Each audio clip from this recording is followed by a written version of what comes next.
Hello and welcome to the Beerman Fan TV.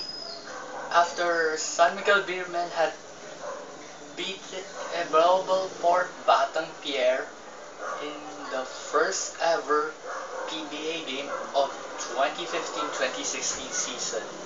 Now, in the first quarter, San Miguel puts a bad start because of problems in field goal and the turnover, but we changed positive in the second half.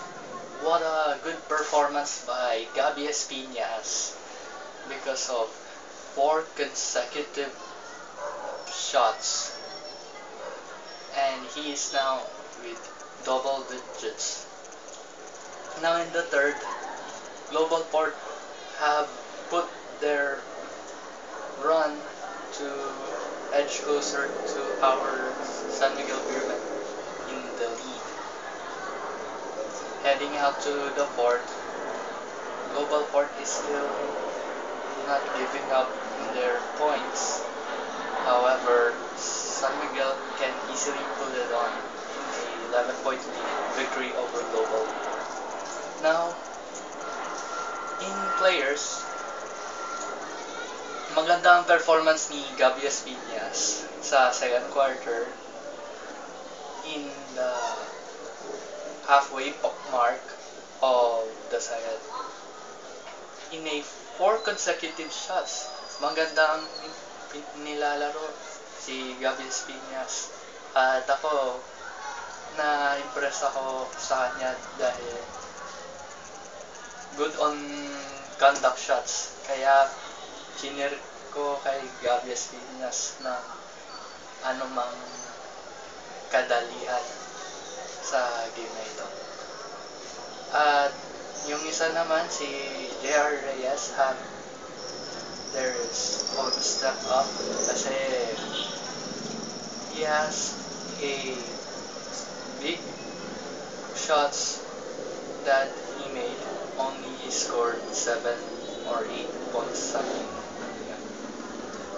At yung sa bandang huli, si Junmar Fajardo ay maganda yung performance niya sa game na ito kanina with 21 points, 15 or 19 rebounds, and 3 assists something, and 6 blocks maybe.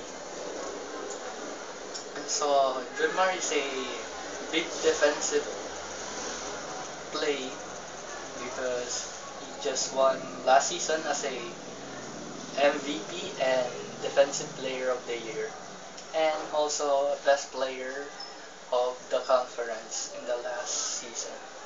So he made his major blowout for the San Miguel Beerman.